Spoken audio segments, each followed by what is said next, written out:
Bon, Philippe, Philippe Mar, donc président qui est en visio, bah, écoute, nous te donnons la parole pour ouvrir cette session. Est-ce que vous m'entendez? Très bien. Bon. Bonjour Marc. Bonjour à tous. Bonjour. L'endoscopie digestive interventionnelle, qui est le sujet de notre séance aujourd'hui, se développe très rapidement, comme toutes les autres disciplines interventionnelles.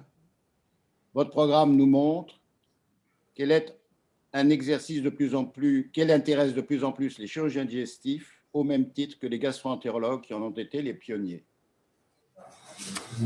Je vous prie d'excuser mon absence à l'Académie pour des raisons climatiques, contrairement à notre habitude avec le secrétaire général Hubert Johannet d'animer la visioconférence en étant présent à l'Académie. La séance va être présidée à l'Académie par Richard Villet, qui est chirurgien viscéral à orientation gynécologique, comme vous le savez, ancien président de notre compagnie, et par Marc Bartet, qui en est l'organisateur et l'animateur à Marseille. Comme à chaque séance académique, a priori en visioconférence, nous demandons à tous les participants de se présenter avant de poser leurs questions après chaque présentation. La séance va débuter par le compte-rendu de la séance précédente fait par notre secrétaire annuel Maxime Pross. Je vous souhaite à tous une très bonne séance académique et vous remercie beaucoup de votre participation. Merci. Est-ce qu'on a un décalage comme ça? Toujours. Ah bah oui, c'est logique. Monsieur le Président, mes chers collègues, la séance de la semaine dernière concernait la prise en charge interventionnelle des pathologies cardiaques et modérée par Iraj Ganjbach. Estelle Ganjbach a d'abord parlé des blocs de branche gauche. Le bloc de branche gauche est une anomalie de la conduction dans la branche gauche du faisceau de His. La prévalence est inférieure à 1% avant 50 ans et atteint 6% à 80 ans. Il est souvent associé à une cardiopathie, ce qui justifie un bilan cardiovasculaire. Ce bloc augmente la mortalité car il y a risque d'évolution vers un bloc auriculo-ventriculaire de 3e degré et des conséquences hémodynamiques importantes. Car à cause de l'asynchronisme électrique, une partie du myocarde gauche est activée en retard par rapport au ventricule droit et au septum, avec des conséquences hémodynamiques qui sont réduction du remplissage, baisse de la fraction d'éjection du ventricule gauche, aggravation d'une fuite mitrale pouvant conduire ou aggraver une insuffisance cardiaque.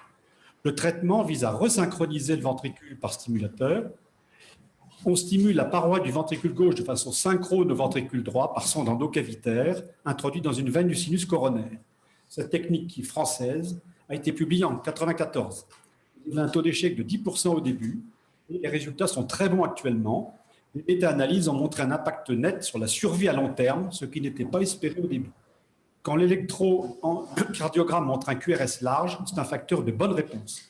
En cas d'inefficacité, on utilise une sonde multipolaire, une stimulation endocardique par capsule dans la paroi du ventricule gauche ou une stimulation directe du faisceau de His. Question, Philippe Mar, quelle voie d'abord pour introduire la sonde, sous-clavière ou céphalique? Jean-Philippe Metzger, un commentaire, on voit tout de suite un bloc de branche gauche sur l'électro et on sait qu'on peut agir à ce moment-là efficacement. On s'adresse à des patients dont la fraction d'éjection est très basse, donc grave, et on les améliore franchement. Utilise-t-on parfois la stimulation hissienne en première intention? Non, car la resynchronisation est efficace, comme le montrent de nombreuses études. La stimulation du His est délicate techniquement avec peu d'études. François Richard, peut-on imaginer utiliser un boîtier sans sonde? Oui, on utilise déjà une capsule implantée dans la paroi du ventricule et les technologies vont s'améliorer. Deuxième communication, Dominique Imbert, actualité du traitement percutané des valvulopathies mitrales. Après l'implantation valvulaire aortique par cathéter qui a été un grand succès, l'implantation mitrale se développe. Il y a beaucoup d'indications en raison du vieillissement de la population et de la possibilité de prise en charge de patients chez qui la chirurgie classique est risquée. Le premier geste réalisé a été la commissurotomie au ballon endoscopique pour traiter le rétrécissement mitral, technique très fiable. Les autres techniques traitent l'insuffisance mitrale. Ils se partagent entre réparation et remplacement.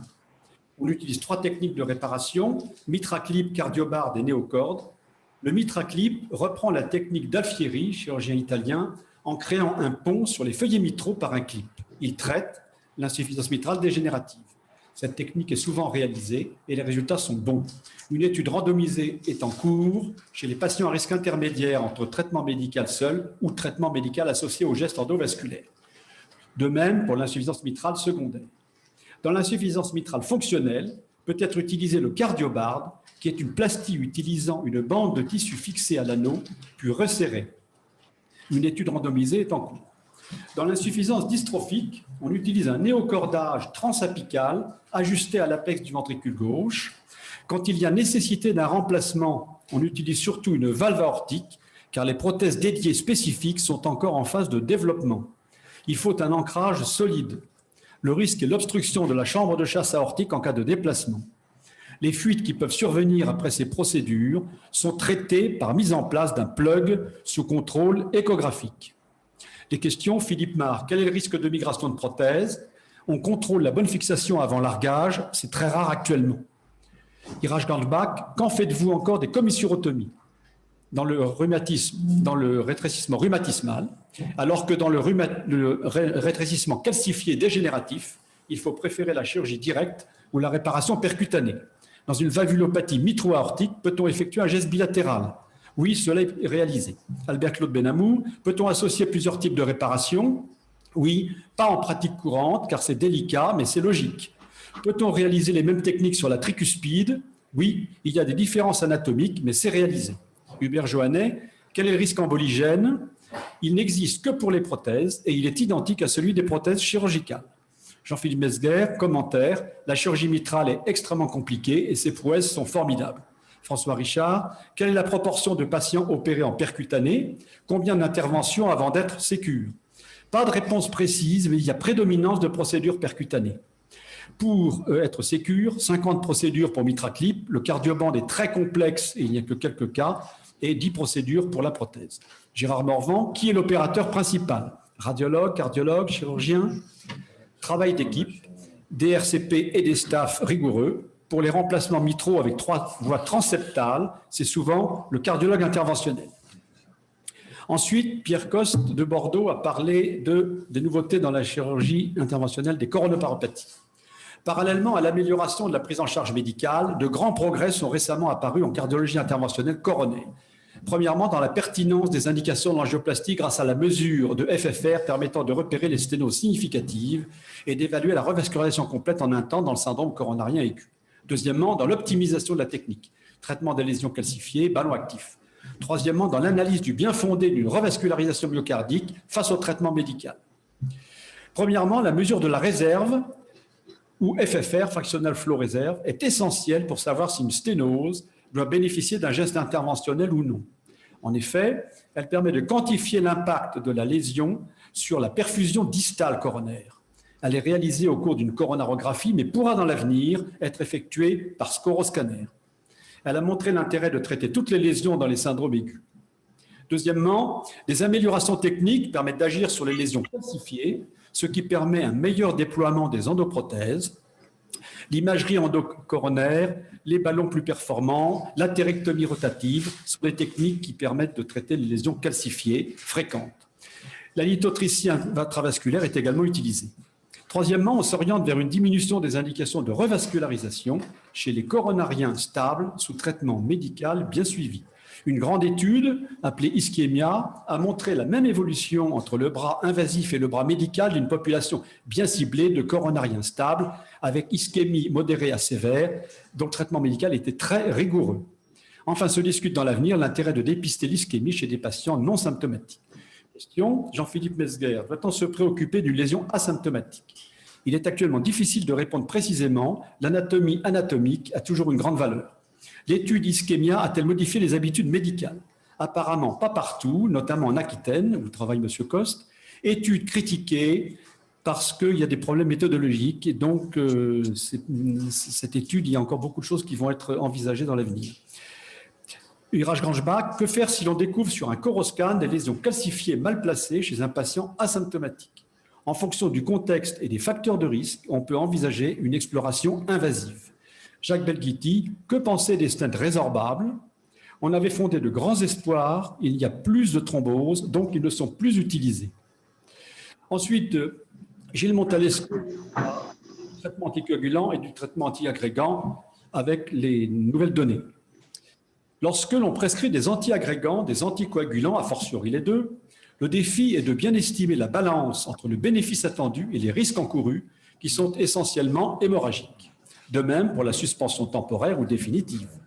Classiquement, après un geste coronaire est presque un double traitement antiagrégant, associant aspirine et thiénopyridine, notamment cloprilogrel, durant au moins un mois et maximum un an, à cause du risque hémorragique.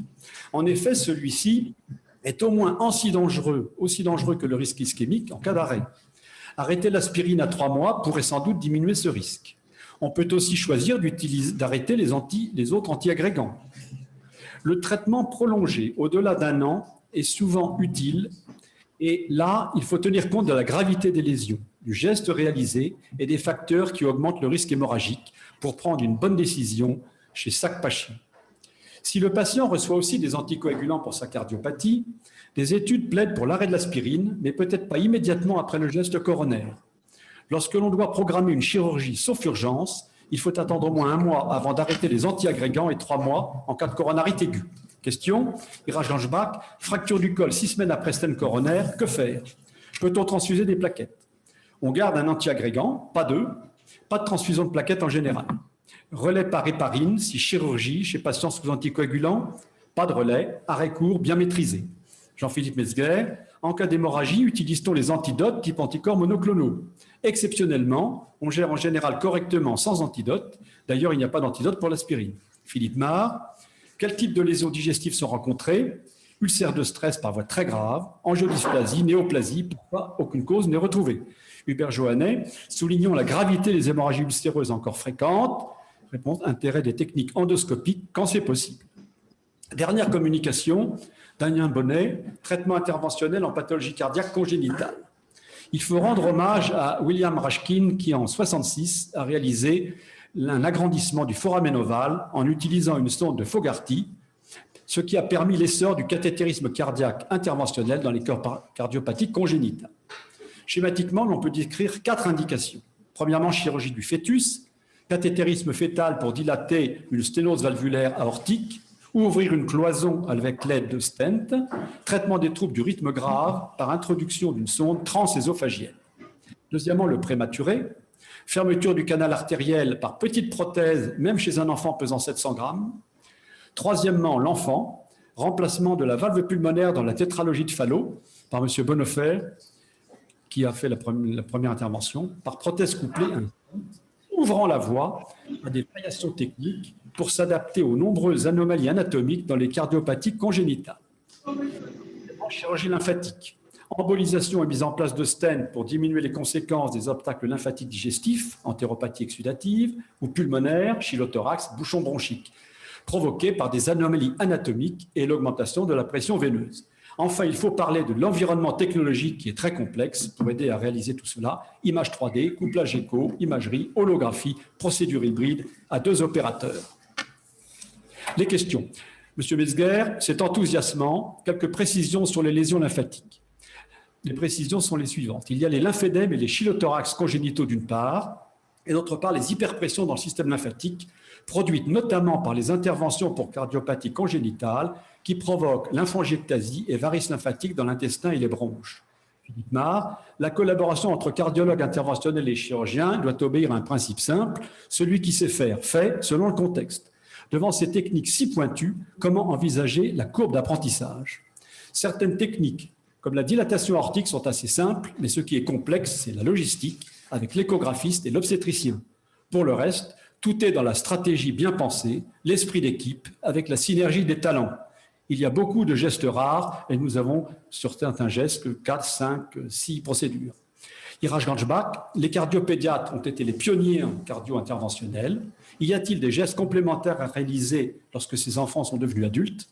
Oui, il est bon que ce soit les mêmes praticiens qui connaissent très bien ces pathologies. En général, ce sont des actes sur les valves pulmonaires. Conclusion, Philippe Marr, séance remarquable montrant comment l'association d'autant de compétences intellectuelles que techniques peut permettre autant de prouesses. Je vous remercie.